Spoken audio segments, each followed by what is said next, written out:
Welcome to the Victorious Living Podcast. You're about to hear real stories of real people who have discovered the real hope of Jesus Christ. I'm Christy Overton Johnson, the founder and publisher of Victorious Living magazine. Since 2011, I've had the privilege of sharing the most amazing life stories. I never cease to be amazed at the life-transforming power of Jesus Christ.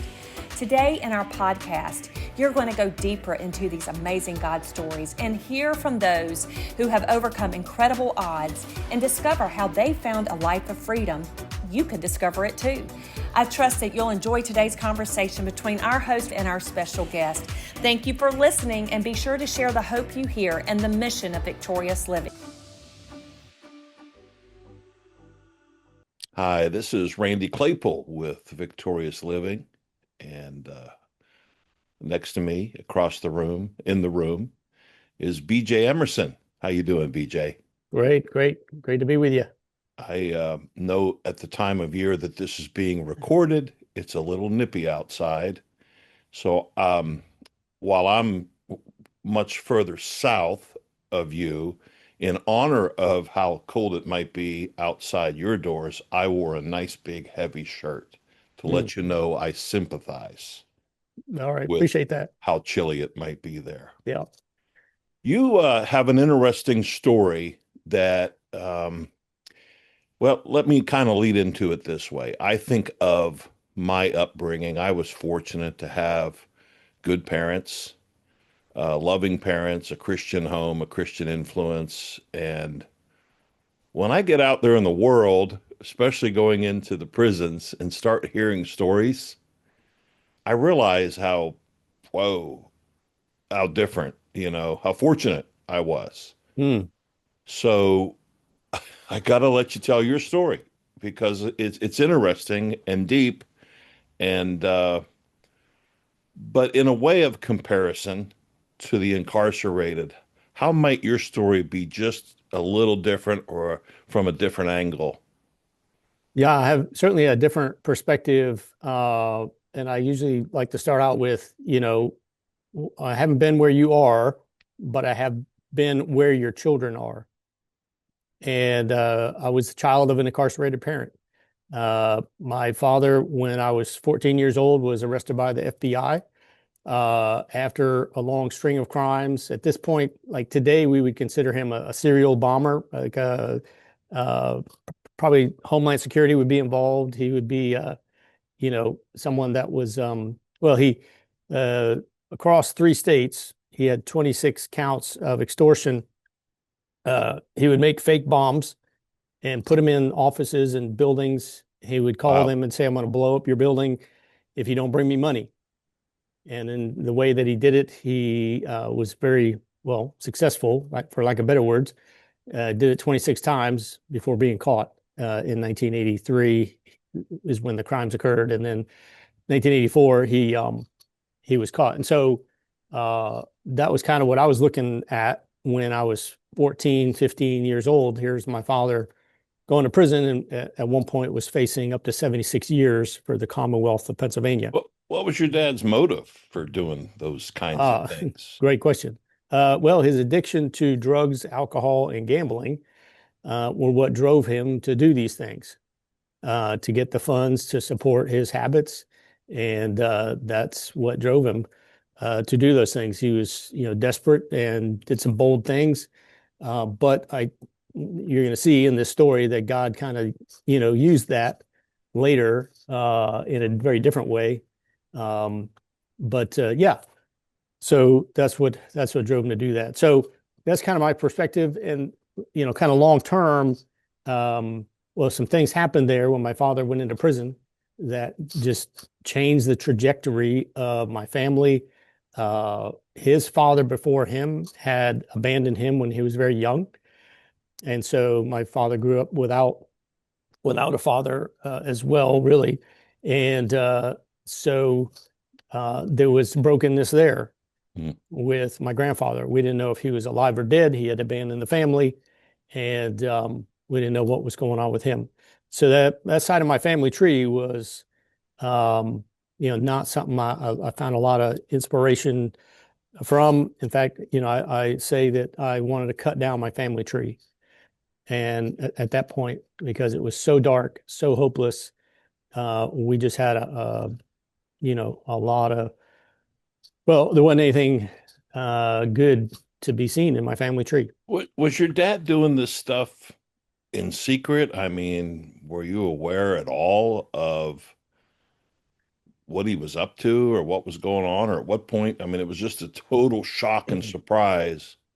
Yeah, he was actually living, my mother and my father had divorced before I remember when I was a baby. He was living about 45 minutes from us at the time Mm. and had no idea that this stuff was going on. I was clueless as a teenager, I think. But yeah, I had no idea. And then yeah, he was arrested and even I didn't even really know the details for many years.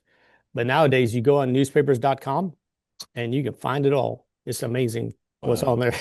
Yeah, I mean, I All read the some of the headlines. headlines that you Yeah, you can bring look them out. all up. And when my son was 14 years old, I handed him these articles and I said, here's what I was dealing with when I was your age. And my son, he was just like, what? Grandpa did all this stuff. That's crazy. When yeah, so but you and your dad, how long was your dad actually in prison then? Because you said he Uh, did federal time and then yep. Started out with his federal time and then the state. There's a lot of different counties in Pennsylvania that wanted, you know, to see him incarcerated for a long time. But he ended up in just under 5 years, he was gone. But I packed a lot of things, as when you're growing up and you're 14, 15 years old and your dad's gone for 5 years, at that point, there's a lot of things that you miss. And so, you think about graduating high school or getting a car, getting your license, graduating high school, all the stuff that goes on. I ended up going in the military, graduating boot camp, all these things my father missed. And so, he wasn't there. And then, so I got married like a year out of high school, had a daughter a year after that. And my father missed all those things. So I squeezed a lot of things in there. And every event, it's like these layers of bitterness just start stacking up, right? And this disillusionment, and he's not there. And so there's a lot of bitterness and brokenness in our relationship that, he's in prison. And this is kind of where I was at. And I was lost myself. I was just so searching. so when all of this went down, now prior, I'm just picking little pieces out as you're sharing. You basically he wasn't living with the family when a lot of this was going on. He had already left. Yeah, my mother and father divorced uh, before I can Okay. remember when I was a baby, and so I mean we saw him in the summers and here and there. He did move closer to us at one point, about 45 minutes away, and so we saw him.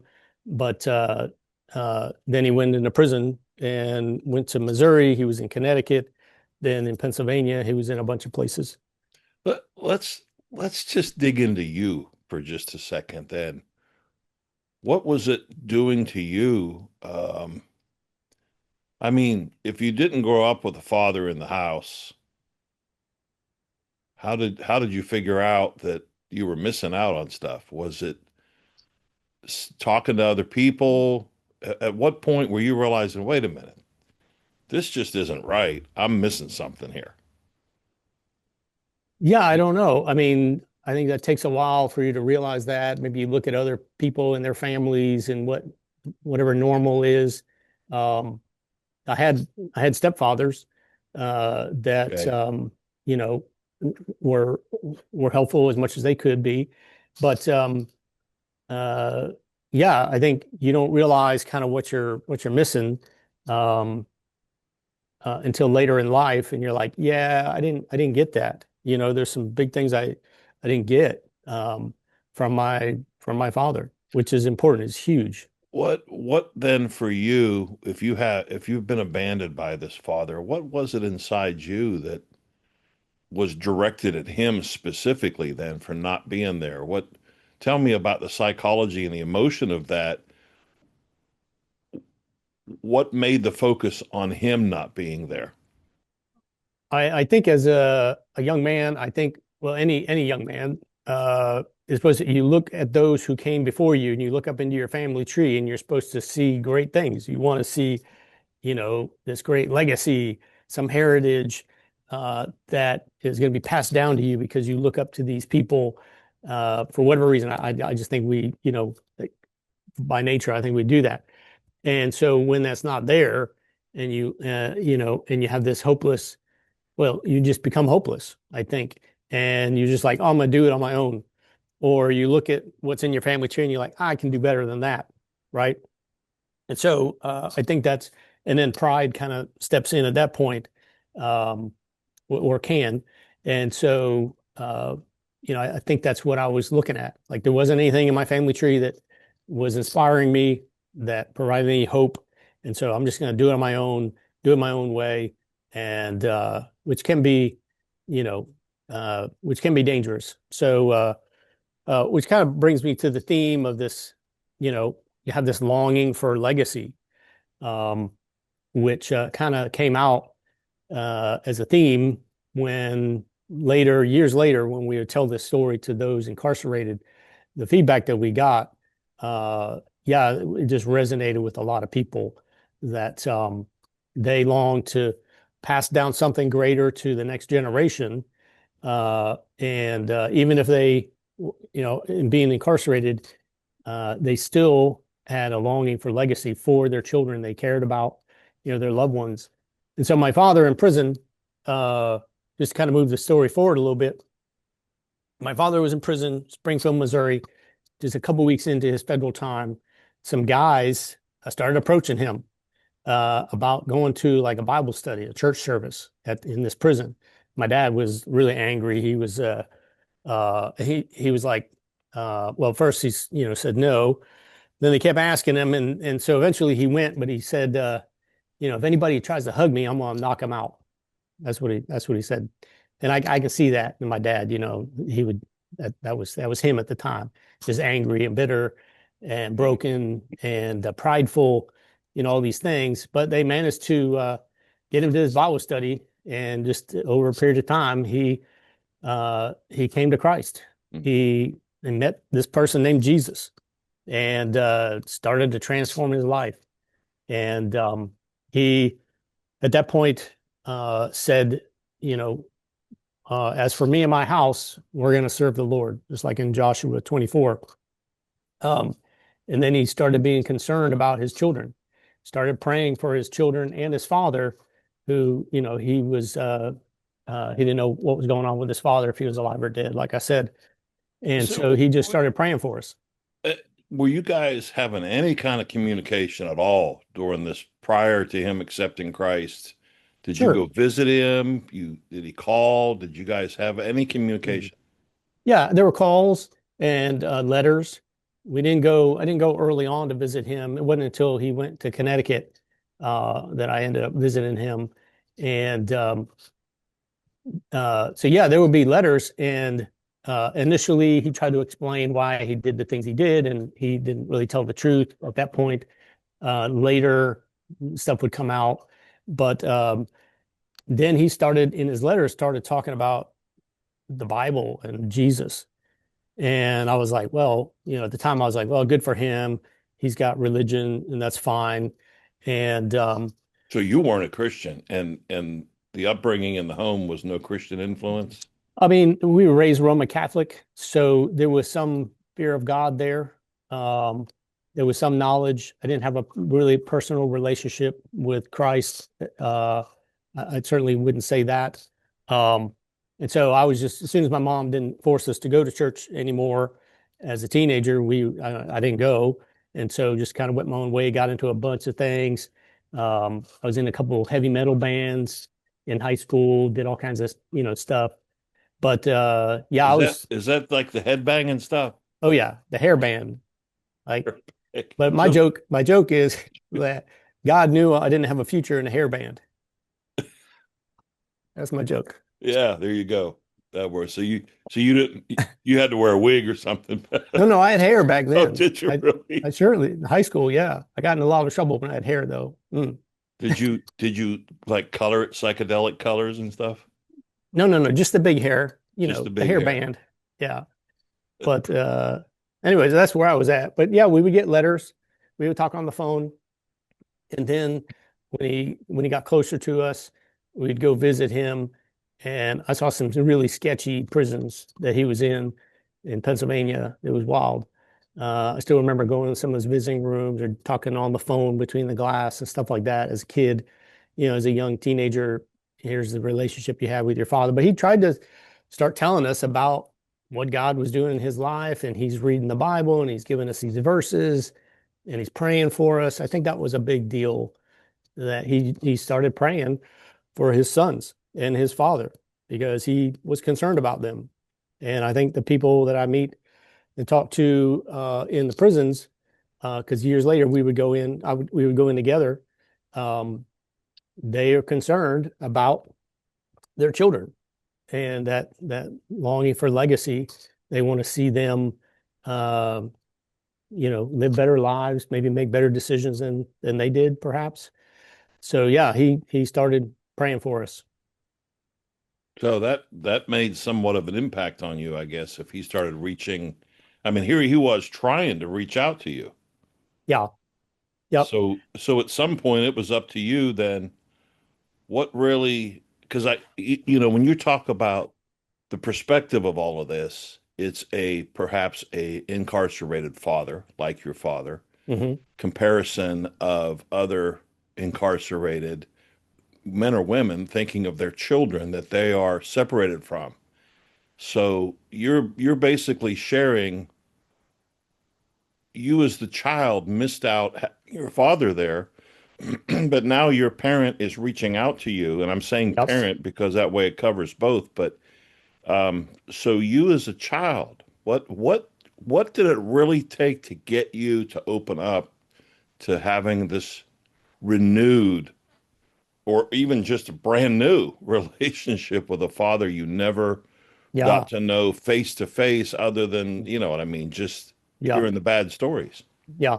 Well, it took a reconciliation with my Heavenly Father first before I could then really have a healthy, reconciliation with my earthly father. And so my father gets out of prison, and I'm going through a bunch of stuff myself. God is doing some amazing things kind of separately. At the same time, I was in a place of brokenness Hmm. in a relationship that I was in. I won't get into all the details, but I was in a very painful place, and it took, well, my father had gotten out of prison. He was actually living with me in South Carolina, and I'm still lost.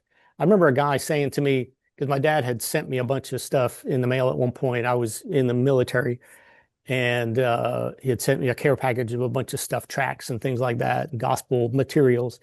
And I remember this guy asking me the question. He's like, "What do you think of all this stuff?" And I just said, I'm not into it, right?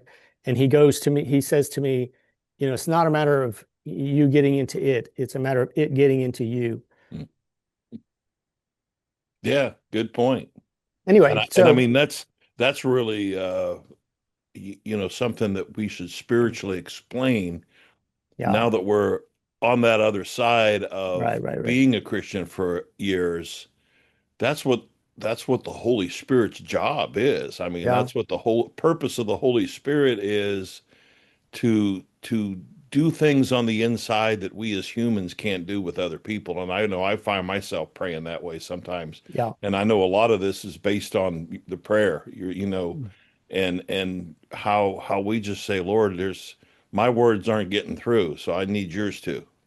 Well, but he doesn't go where he's not invited. Okay. So you got to, and that's where it starts. You got to invite him in. And so He doesn't I he hadn't doesn't pound the invited. door down. He might knock, but he's not He's, pounding it down. oh no, he's gentle, and he is relentlessly pursuing us, for sure. But we have to open that door, and let him That's in. So yeah. that's what I did. My father had gotten out of prison. He was living with me in South Carolina. We were going to like these. He was taking me to church, these different revivals. The summer of like 1990 or 91. He was taking me to these different church revivals, like almost every night. And It was called "Here's Hope, Jesus Cares for You." That was the name of this campaign that all these churches were doing, and we'd just go to all kinds of different churches. And It was one night that this guy was preaching, And at the time, I really wasn't concerned about eternal life, like what would happen after I die. I was in so much pain where I was. I needed immediate relief for now, and I really needed some help. And because I was in a dark, just desperate place, and just hurting. And so one night, I just got on my face after one of these revivals, and I said, God, if you can do something with this wretched life that I have, this mess that I made, I will give it all to you. I judge because, this is what I've done with it, and this is the best I can do. And I think my father came to that point when he was in prison as well. And at that point, I gave my life to Christ. I said, I just gave up, and I said, tell me what to do. I'm inviting you in. And he came in and just started transforming, my life, and the gospel just impacted me in a way that then kind of spread to other people. And so when you realize the depth and how much God has forgiven you, and when you really understand, what he's done, you run to forgive other people. And that's what I did when I realized, oh my gosh, God has forgiven me all these things. I ran to people. I ran to my father, ran to this other relationship that I was in, and just like, hey, here's what happened. God's forgiven me. I'm going to forgive you. And the word says, forgive as the Lord forgave you. Until we have a revelation of the depth of our depravity and how much God has forgiven us, we're gonna, then we're gonna run to forgive people. Forgiving other people is not going to be an issue when you really understand how much He has forgiven you. And so I can't say it was, easy to forgive my father. We had to work through some things and just kind of talk through that. But God, we reconciled at that point. And, I was an early believer. I didn't know what I was doing. And I'm, but over time, God just really worked in our lives. And yeah, it was a great time. And then after he got out of prison, he went into prison ministry for 30 years. For 3 decades, he went back into prisons and ministered. And then eventually I would go back in with him, or I would go in with him. And we, over time, had developed a presentation, and it was pretty powerful, that the thing that what God was doing through that. But here's, so all kinds of miracles happened when my father was in prison. To him, all kinds of crazy stuff happened when he was in prison. And he got out. Crazy things happened after that. And just miraculous string of miracles in our family. And it all started with that single decision that my father made when he was in prison. And he said, as for me and my house, we're going to serve the Lord. And he started honoring God. And God started restoring our family tree. And like I said, I wanted to cut it down, but God had a better idea. So one of the miracles that happened was, I said my father we didn't know anything about my grandfather, and I got curious, and I actually wrote to the military, and he was in the military. So I was like, I'm going to get his service record, just to kind of get some context of who this guy was, right? And you're not supposed to get that unless the person's dead. I wrote to him, and they sent me the service record. So I get this service record from my grandfather, who was in the Navy, and it's like this thick, right? And it's all these disciplinary records of things that he did, right? Like going AWOL, going his ship would leave and he was late, and he would the ship wasn't there, and he's like shows up and he's late, right? He missed the ship leaving, whatever, stuff like that. You don't do that. That's bad, right? And so I was in the Navy, so I kind of understood all these things. Just a long string of all kinds of disciplinary stuff, and just more kind of abandonment, that theme, if you will. But so one of the things that so anyway, we thought he was dead, right? So my father, probably, I don't know, a few years after he had gotten out of prison, he goes down. He was in this church in like Vermont, and they had sent him to a ministry conference in Florida.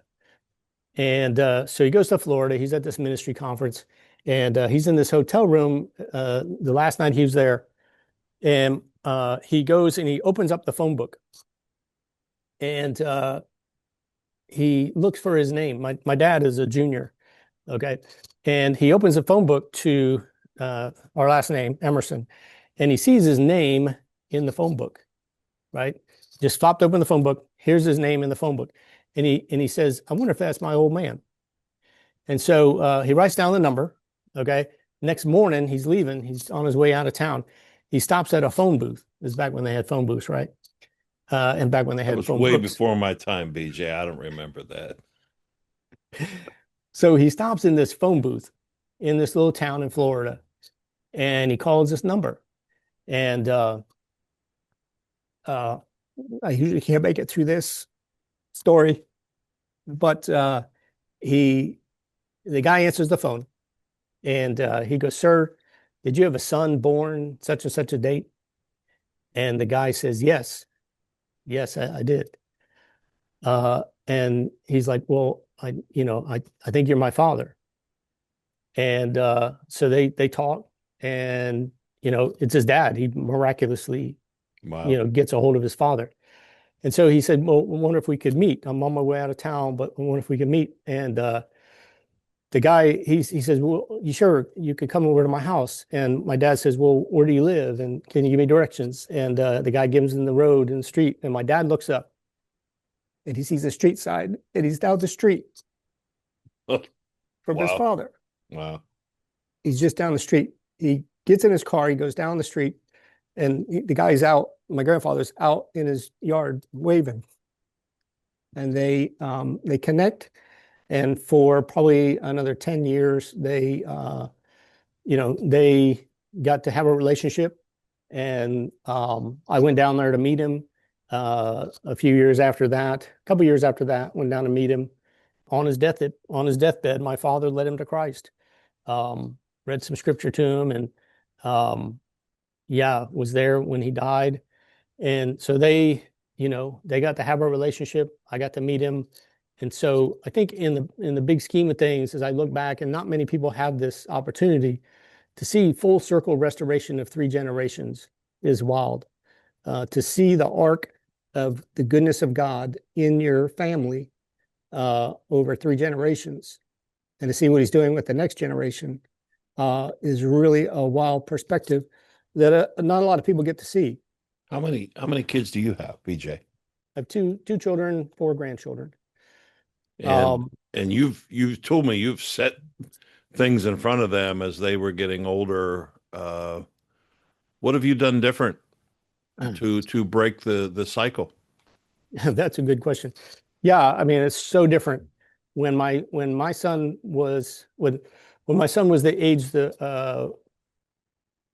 14 years old, I was reading to him the book that my father and I wrote together about all this stuff. So all this stuff is in two different books. And I was at the point in my life when my father was in prison. When my son was that age, I'm reading him this book. I'm telling him this story, and it's all very objective. Like, this is what happened. It was miraculous. I don't know how to explain it. I'm not going to over spiritualize it. I'm just going to tell you, here's what happened. And so I get to see that perspective. We got to share going into prison with my father and talking about this was really incredible. He passed away about a year ago, but we had some amazing times together when we got to minister together in prisons until some of this story. So I do have a lot of confidence, and we call it faith. We could use the word confidence in the restoration of families. If someone's got a brokenness in their family and they need to forgive, I'm like, Hey, yeah, let's go. Let's talk about it. I'm ready to go. I have faith for that. I want you to share. There had to be times when just the two of you sat down around a picnic table or chairs out in the backyard and just talked about all of this. Yeah. How was that? How was that? How did that dialogue go after the restoration and you're sitting there, just the two of you, like, wow, look at our story. Well, it was really about God's story and what he was doing in our lives. And we were just in awe of what he had done Mm. and how he was independently working on both of us and restoring that relationship. And then, so we each had relationships with our Heavenly Father, and that brought us closer together, and we shared, just what he was doing in our lives, and we would talk. No, it was tremendous. It was really awesome. But I think when we had the opportunity, because here's what would happen. I was living here in this part of North Carolina where I live. He was in a different part of North Carolina, about 4 hours away, and he was on this ministry team with his church. And they would go to different prisons in the area, and they would come up in this area, and I would go about once a month, not every month, but I would go and meet them, and we'd go in a couple of different facilities, and they would let us share. And so I would start kind of the conversation, talking about my father and being the child of an incarcerated parent, and all the story that he was facing 76 years. And um, I had great confidence talking to these men, and we'd bring them and fill up these in this gym, fill up these bleachers with all these guys.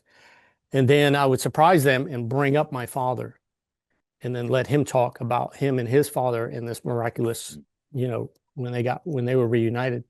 And then I would stand there and say, look, um, who's going to stand up with me and stop the cycle in your family? And we would invite them down to stand with us. And all these guys would come forward saying, I want to make a decision today to follow Jesus and to start serving the Lord. And just like Joshua is, for me and my house, we're going to serve the Lord. And these guys would come down and stand with us. So many guys, we'd have to break them up into groups to go pray with them. It was tremendous, what we were able to do and what we saw God do through us as we ministered together. That was a really powerful time. We got to do that a bunch of times here, It's good. different facilities. But yeah, no, it was an incredible time. Hey, BJ, I want to dig deep in that brain of yours. So I know you've thought a lot about this and you're making a really, really big deal. I want you to define legacy, Mm, define it sure. to our listeners. What is it really all about? What does it mean? What does the word legacy mean? I think one of the definitions that I found that I liked was the impact that we endeavor to create in the lives of others. Hmm. The impact that we endeavor to create, uh, and what we want to hand down, uh, you know, for the next generation, or how people will remember us. I think that's important to a lot of people. How are we going to be remembered? Which is interesting. One little story I'll share. What I found in that record, that military record of my grandfather, speaking about that, is because in some regards you don't really control your legacy. Certainly, we can't even protect our reputations when we're alive. How we expect to protect them when we're dead, right? People are going to say all kinds of things about us. But I dug into my grandfather's military record, and there was one point where he got in really big trouble, and eventually he got dishonorably discharged, which is not a good thing. That's not a good thing in your legacy, right? But the reason he was discharged because he didn't show up again for the ship going out to sea for a long period of time. And I looked at the dates, and the reason that he didn't show up because he was going to be with his wife at the time, to be with my father when he was born. Oh, wow. I looked at the dates and they lined up when my father was born. My grandfather wanted to be there, and he didn't go to where he was supposed to go. But he went to be with his wife when his son was being born. That's why he didn't. That's why he was dishonorably discharged. So my point there is that, I can look at, you don't control your legacy anyway. Um, but you can look back and I can change my grandfather's legacy just with that story, because that was an honorable thing I think that he did. Should he been where he was supposed to go?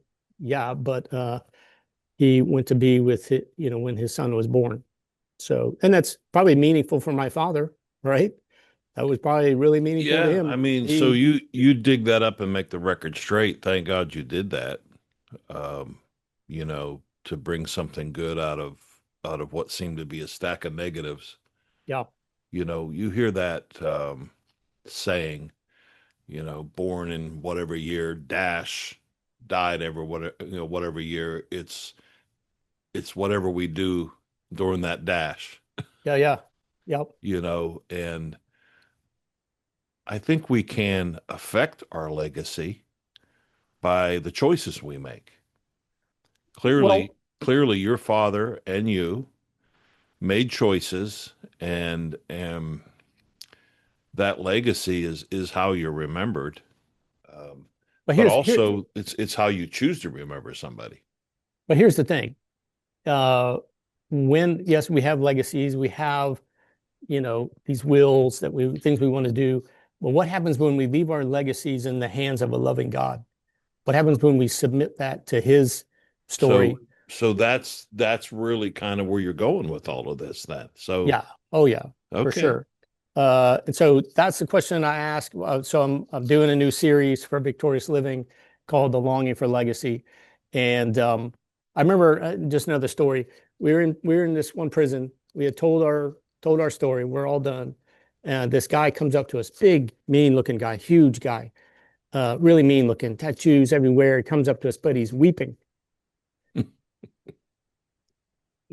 And Yeah.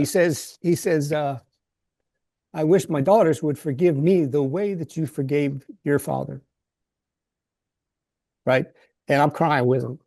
Right. And again, here's this longing for legacy, this longing for restoration. But what happens when we take that and submit it to God's will, to God's, take our kingdom and put it under His kingdom? We submit to Him. And so my whole argument is, putting our legacies and submitting them to Him, letting Him take it, leaving it in the hands of a loving God. What happens? And I think that's part of our story, because that's what we did. We're like, as for me and my house, we're going to serve the Lord, and we're going to submit everything to Him. And now one of the questions I ask, or one of the things I have in the book here, we talked about, I think, is how do you know if you have a longing for legacy? Right? Here's some signs. How do you know? Number one, you have regrets over broken relationships and desire restoration. You have regrets over broken relationships. Number two, you feel imprisoned by unforgiveness. I think forgiveness is something that we really need to look more into. But number three, there's a cycle of dysfunction in your family line that you'd like to end. And that's what we were inviting guys to do. Like, hey, it stops here. And that's what my dad said. And he changed the direction. He changed the entire directory with that one decision to follow Christ. It changed everything for our family. And that's what I think what we're challenging people to do. Leave your legacy in the hands of a loving God and watch what happens. Well, gosh, we could talk for a long time. I think that statement right there is a good way to end this discussion, and just let our viewers know there's more to come out there. Yeah. There's so appreciate you, BJ. Appreciate all your hard work. Appreciate this story. Hey, think of your grandfather and your dad, the family tree, the lineage. Yeah. You had it had a way of kind of the branches got reconnected. They were drooping, whatever. Yeah, no, it was dead. That's pretty cool. The tree was dead. and God restored it. He had a better Wow. idea, and he has a better option for our lives, our legacies. And I think we just need to submit to him and see what he does with it. Watch what he does with it, because he has bigger ideas, so much better than anything we could come up with. He's the loving Heavenly Father, and we can trust him with our lives. And so, yeah, great conversation. Really appreciate being with you. And I would just say, watch this series, The Longing for Legacy, learn more, and to see, because there's a how. How do you do this? That's what I get into in this series. How do you do this? So stay tuned.